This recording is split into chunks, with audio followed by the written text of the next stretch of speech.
So ngayong gabing ito ay we're going to talk about the last installment po ng ating topic about small beginnings with great endings. Ito rin po ay nire-record po natin para doon sa mga hindi makakadalo.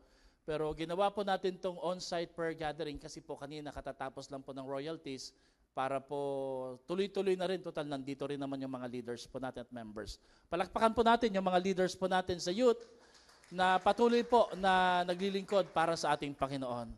Sa gabing ito, gusto ko pong pag-aralan po natin ang topic na little by little.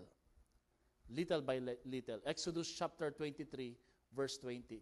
Sa aklat ng Exodus chapter 23, pinag-uusapan ho doon kung paano napakatindi ng kalaban na kinakaharap ng Israelites.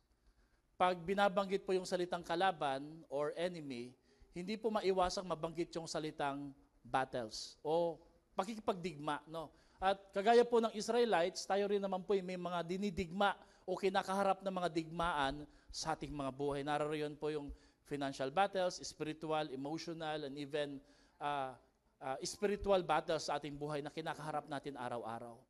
At bawat isa ho sa atin dito, kahit po yung katabi mo, meron pong pinagdadaanan yan na mga battles o digmaan sa ating mga buhay. And as I study this lesson, sometimes ang prayer natin lagi pag meron tayong battles o digmaan na kinakaharap as a Christian ay ganito, Lord, remove this battle. Tanggalin mo po ang gera na to o di kaya help me from this battle. Lord, tulungan mo po ako, Lord, or get me out from this trouble. Lagi po nating sinasabi na ang pinakamaigi na solusyon sa ating pinagdadaan ng problema ay tanggalin at alisin ang problema sa ating harapan. Tama po ba yon? Minsan o madalas ganyan po ako kagabi lang sa aming pong counseling class, family counseling, meron po pala, nagulat kami, meron pong midterm saka final exam. So nagulat po yung mga kaklase ko pero kami naman po ay may dinaanan na rin po, psychological testing, may exam talaga, midterm saka final, in preparation for board exam, sinasanay na kami. Pero yung ilang mga kaklase namin, nakiusap po sa head ng counseling, tanggalin na po ma'am, please, pakitanggal na. At ang sabi po ni Doc Annabel Manalo, hindi kayo sanay sa sa exam, hindi kayo sanay sa pressure, no. At kuminsan po parang ganyan din po tayo, no. Gusto natin maalis na lang. Ang tingin po natin, ang siguradong pagkapasa ay yung mawala yung problema sa harapan po natin. But wag nating pagdudahan na kahit meron po tayong pinagdadaan ng problema, kaya pong dinggin ng Diyos, kayang pasanin o batahin, at kayang pong pakinggan ng Panginoon kung ano man po ang mga digmaan o problema kinakaharap natin sa ating buhay. Sabi mo nga sa katabi mo, never doubt. Never doubt. Kahit may problema yan, kahit matindi pa yan, kaya ng Diyos yan. Amen ba? Naniniwala po ba kayo na kaya ni Lord yan? That's why, hindi ho dapat na pinapipray natin na alisin. No? Kaya yung verse po natin ngayong gabi, napakaganda. Kasi sabi dito, little by little. Everybody say, little by little. I will drive the enemies out before you. Hindi po agad-agad, kundi gradual. Hindi po in a great way, kundi gradual. Bakit daw po ang dahilan? Until you have increased enough to take possession on the land. So nandun po yung salitang little by little. Sa Tagalog po, kakaunti ng kakaunti, dahan-dahan, paalisin, palalayasin ko ang mga kalaban sa inyong harapan hanggat kayo ay lumakas na at kaya nyo nang sakupin ang lupang pangako. Now remember, sa book of Exodus with Moses and Joshua and other leaders, hindi pa nila nako-conquer yung promised land. Kaya magtataka ka dahil ang utos ng Panginoon sa kanila, conquer, step into the new promised land of the Lord, pero dito, biglang parang naglaylo ang Panginoon ang sabi sa kanila, dahan-dahan. Hindi ko muna paalisin o lilipulin ang mga kalaban sa harapan ninyo. Now, ang nakita ko mong prinsipyo dito ay, most of the times or sometimes, the removal of the enemy is not the solution, but the renewal of our mind. Ang pagkawala ng problema o pagkawala ng mga kalaban o obstacle, hadlang sa buhay po natin, hindi po yun yung solusyon eh. Ang solusyon po, yung pagbabago ng isip natin.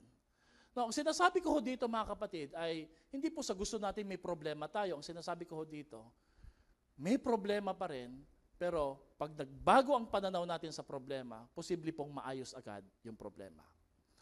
Ayon kay Stephen Covey. Sino po ba si Stephen Covey? Siya po yung sikat na author na sumulat ng The 7 Habits of a Successful People. Ang sabi po niya, ang totoong problema ng problema ay yung paano natin tinitingnan yung problema. Yun daw yung totoong problema talaga. Because lagi at lahat tayo dito, pantay-pantay, may kinakaharap na problema eh. Pero posibleng ikaw, bigat na bigat ka sa problemang simple lang sa'yo, samantalang siya, malaki ang problema niya, pero magaan lang sa kanya. Why? Because it's all about perspective. Kaya nga po, si Stephen Covey, sa kanyang librong The 7 Habits of Highly Successful People, pinasikat po niya yung isang sikat na salita na kung tawagin po ay paradigm shifting. Na pag binago po natin ang ating pananaw sa mga bagay-bagay sa buhay, posibleng magbago din po yung approach po natin. Posible pong maayos ang iniisip po natin problema na mukhang malaki o matindi. Amen? Now, bakit ang sabi ng Panginoon dito sa verse, little by little? Bakit dahan-dahan? Hindi na lang po biglaan. No? Marami namang mga verses sa Bible na talagang dinideliver talaga ng Panginoon ang kalaban sa isang malakasan at matindihang kaparaanan. Pero dito, ang utos ng Diyos sa kanila, dahan-dahan, hindi agad-agad, paunti ng paunti. Well, in my assumption, possible because just like the Israelites, the Lord is also teaching us patience. Ba't wala pang promotion, Lord? Ba't hindi pa maayos-ayos yung problema? Nagsiserve naman ako sa iyo. Ba't wala pa po yung pera? Ba't wala pa po yung panghako? Ba't parang paunti-unti, padahan-dahan, papatak-patak? Maybe the Lord is also teaching us that we should focus on prayer. Or di kaya naman po in a more practical way, maybe the Lord is teaching us to plan strategically.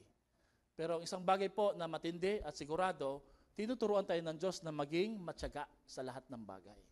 At ito po possible ang tinuturo ng Panginoon sa Israelites at ganoon din po sa ating mga buhay. The Lord is teaching us patience, prayer, planning, and perseverance. No, alam nyo, pag pinag-uusapan po natin yung konsepto ng talatang ito, no, ibig sabihin po dito, hindi po mahalaga yung paparating na pagpapala. Of course, mahalaga din po yun. No? Pero ibig ko sabihin, mas mahalaga yung ginagawa ng Diyos sa buhay mo habang inaantay mo yung pagpapala na yun. Sabihin mo nga sa katabi mo, look at you right now. No? Alam nyo, siguro marami po makakapagsabi dito eh. Marami, no? Kahit po yung Orozco family, no? Dati, ang laki, ang tindi, pero look at you right now. Tonight, I'm also thinking of Joselito.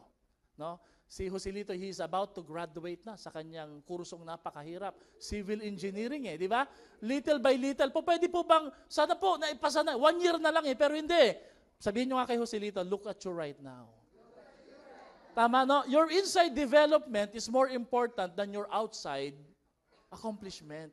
Lagi natin tinitingnan, Lord, bakit little by little? Bakit hindi na lang po great way? Bakit gradual? It's because the Lord is doing something. As we wait for God to do something for our dream, always remember this though, that God is already working something inside of you. And that is more important. Now, having said that, ibig sabihin yun mga kapatid, no, what we become is therefore our greatest breakthrough. Hindi pa man dumarating, hindi pa man tayo umaabot doon sa ating mga pinagpipray. Dahil may nangyayari na at may ginagawa na ang Diyos sa buhay natin na patatatag tayo sa ating pananampalataya, what you become is more important than what we will receive in our life. Amen? Pwede po ba palakpakan natin si Lord? No? Amen? What we become is more important. No? I always see kung anong ginawa ng George sa church din po natin na may pinagdaanan tayo. Pwede naman pong bigla na lang may lupa, bigla na lang pong may building na tumayo. Pero hindi. Ang sarap po sa pakiramdam na ang tawag natin sa project Nehemiah, faith building project. Because ang mahalaga lagi yung ginagawa ng Diyos sa puso at sa buhay natin bago yung gagawin niya na building na pinagpipray po natin. Amen po ba doon? At ganoon din po sa ating mga panalangin.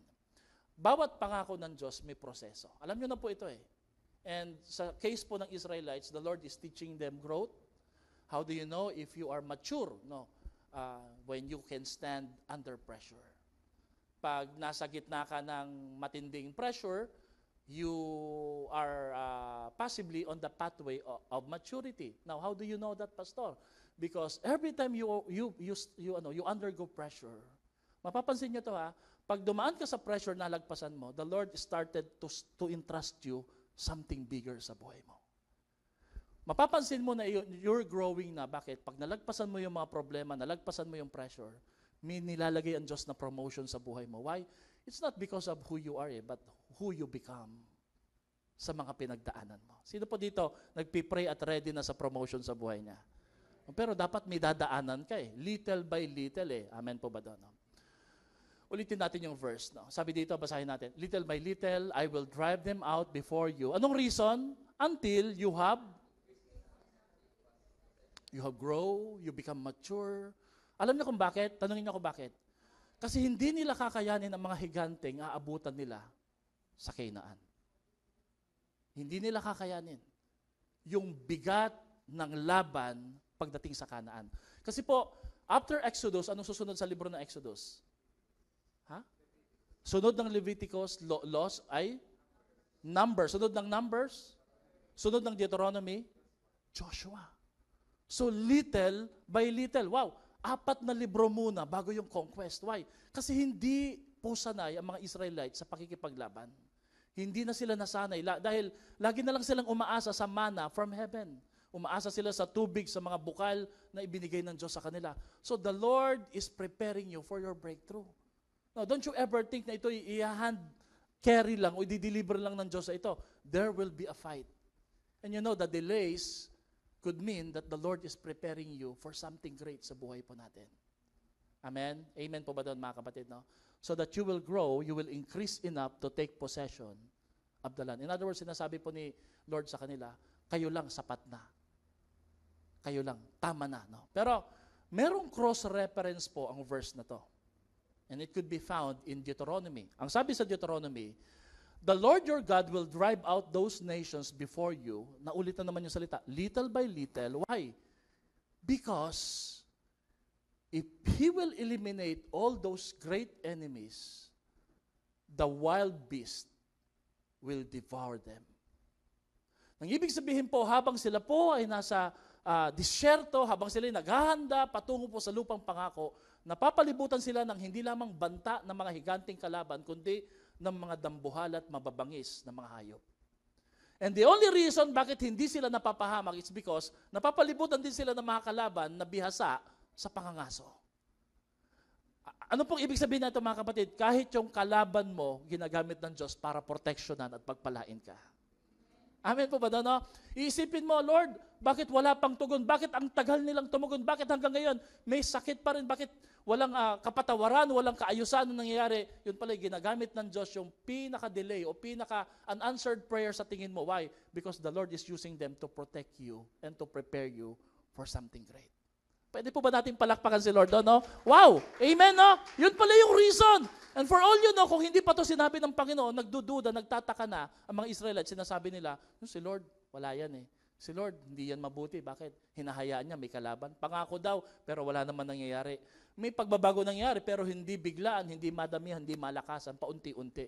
Yun pala, meron palang mga nakapalibot na mababangis na hayop na kung hindi po sa makakalaban nila, lalamunin, kakainin, lalapain po sila. Pero ang pangako ni Lord sa dulo, sabi niya, but, everybody say, but the Lord your God, in other words, this is not the end. There's a process to the promise. The Lord your God will deliver them over to you. Huwag kayong mag-alala. Gagamitin ko lang sila para proteksyonan kayo. Pero in the end, sabi niya, lilipurin ko rin sila para sa inyo. Throwing them into great confusion until they are destroyed. Wow. Sino po dito naniniwala ang dulo ng ending ng kwento ng buhay mo kung comics po ito? Nasa good news, nasa good ending. Amen? Kung na kay Lord ka, di ba? Kung nagtitiwala tayo sa ating Panginoon.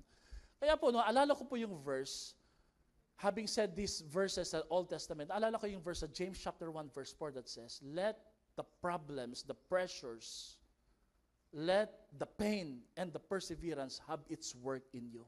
In other words, what is happening to you right now? You're in pain, you're waiting, you are confused. Possibly, you're wondering, Lord, nasaan na? May ginagawa pala talaga ang Panginoon, ginagamit niya yung mga sitwasyon na yun. Why daw?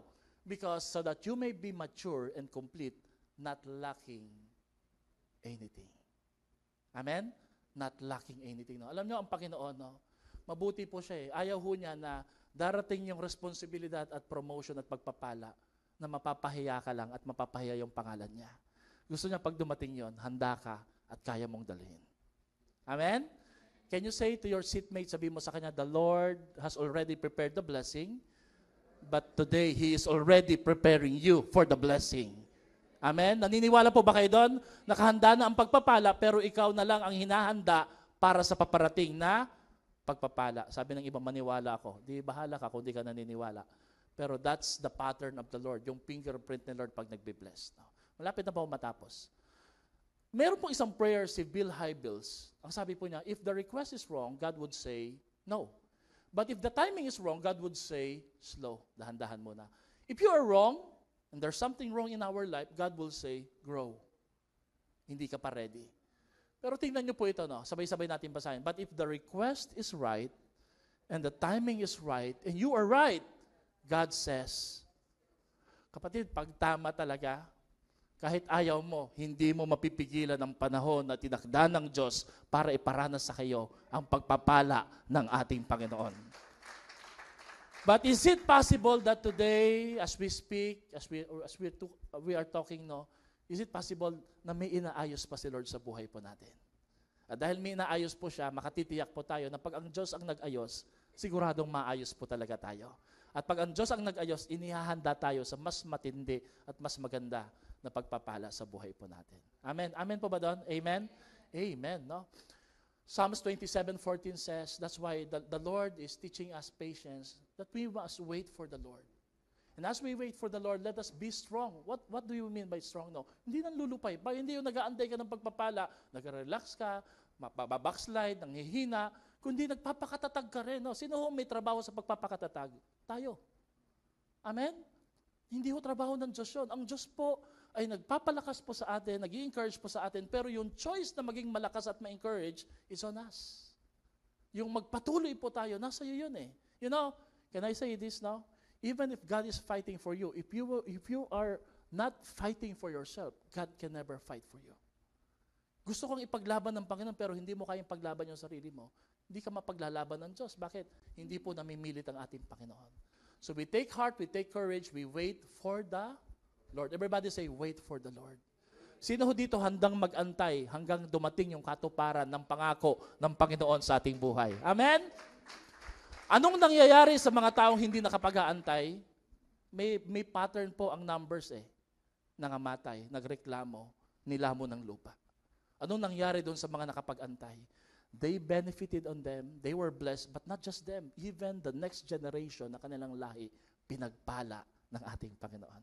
Can I say this now? Sometimes, pwedeng hindi mo maranasan ang inaantay mong pagpapala, pero ang kagandahan nito, yung susunod na lahi mo, yung kapatid mo, yung mga magiging anak mo, silang makatitikim ng katindihan ng pagpapala ng Diyos dahil nag-antay ka at naging matapat ka sa ating Panginoon.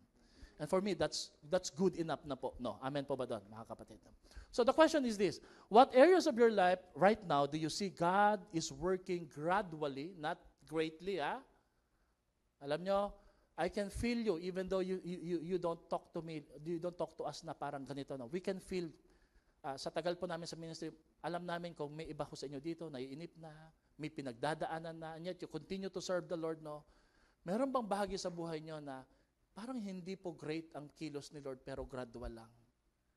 You know, sanay tayo na dapat matindi, malakihan. Pero it's the small things or the little steps that matters. Kasi si Lord, panigurado po talagang ginagawa. At ang tanong ko dito, are we ready to cooperate with His plan and timing? Meron pong kanta si Garth Brooks, sabi niya, sometimes I thank God for unanswered prayers. Remember when you're talking to the man upstairs, referring to God in heaven, that's just because He doesn't answer, doesn't mean He don't care. Sabay-sabay tayo. Some of God's greatest gifts are, ano kaya binigay na ni Lord yung gusto mo ngayon pero hindi pa tama yung panahon? Hindi pa akma, hindi pa pwede, hindi pa okay. Amen? 4 na bagay na lesson, pwede niyong picturean na lang. Spiritual growth and victory happens incrementally. In other words, very slow, but yet sure. Very small, but sure. And it requires patience and faith. Pangalawa, I can see in this lesson, in this topic, that we must trust God, not just His sovereignty, but His methodological way of doing things sa buhay natin. God is not just a great God, He's an organized God. At pag may ginagawa po siya, lagi pong step by step, pero sure, no? Pangatlo, God's timing is purposeful. It cultivates depth and resilience in His people.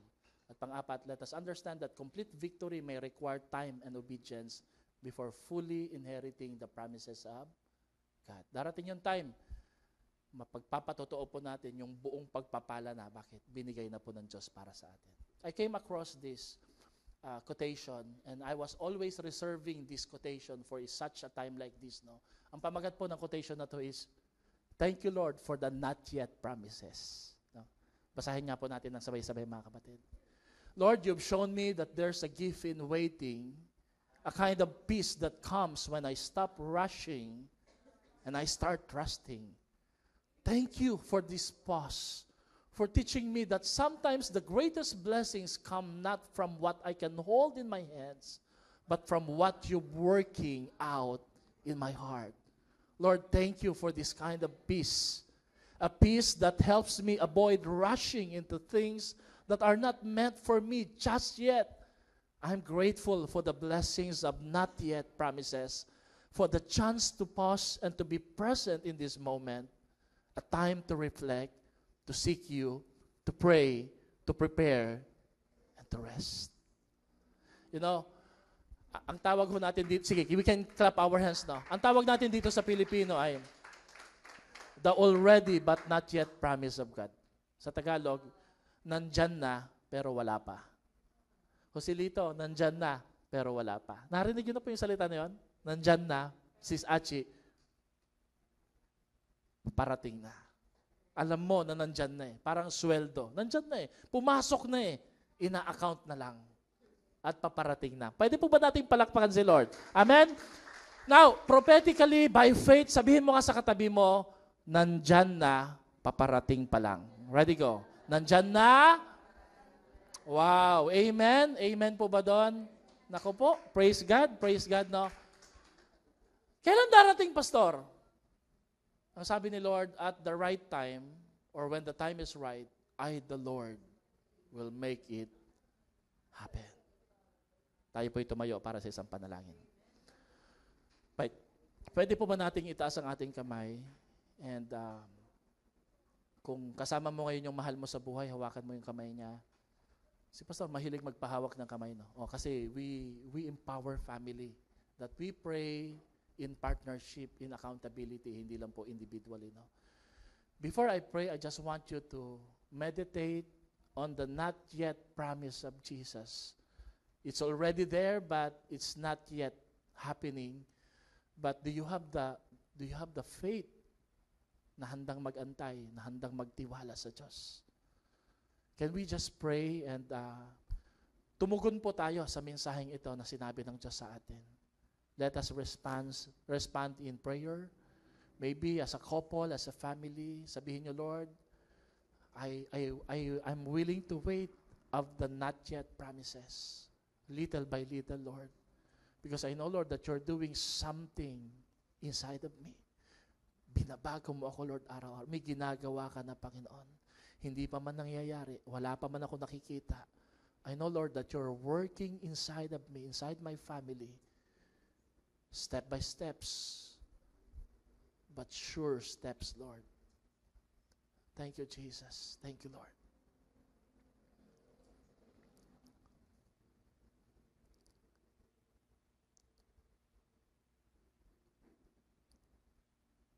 As we wait in the Lord, my encouragement sa inyo, keep trusting the Lord. Keep praying, keep believing. But most importantly, keep serving Him. Keep honoring the Lord. Keep winning souls and making disciples.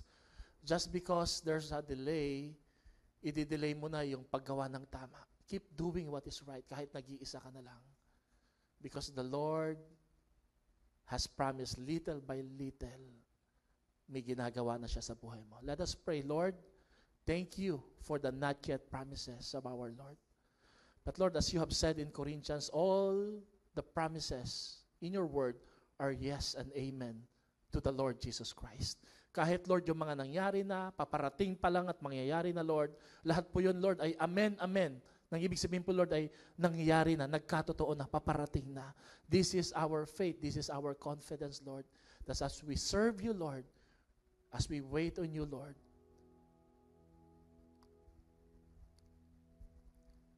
nagpapasakop po kami, Panginoon, sa inyong proseso. Sa inyong methodological way of preparing the blessings sa amin, Panginoon. Kagaya ng pagluluto, Panginoon, you are preparing a great banquet, Panginoon. So that all of us, oh God, could enjoy and feast together of your goodness. And we could say, Lord, just like David, that surely goodness and mercy will always follow us all the days of our lives. And we will dwell in the house of the Lord forever. Thank you, Lord. Nandyan na, pero, Lord, paparating pa lang. And it's okay, Lord, because we are willing to wait. Hindi pa man naayos, Panginoon. Hindi pa man natitibag ng buo ang problema. Pero alam namin, Lord, sa plano nyo, sa kapangyarihan ninyo, may nangyari na. May we have that kind of faith, Lord, that is willing, Lord, to trust in you kahit hindi namin alam kung ano po ang proseso, kahit hindi namin nakikita ang pamamaraan. As a family, as a church, we trust in you, Lord. We believe in you. And we would like to thank you in advance for all those blessings and breakthrough that are about to come in our life. In Jesus' name we pray. And all the people of God say aloud, Amen at Amen. Palakpakan natin si Lord. At sabihin mo sa katabi mo, nandyan na, paparating na.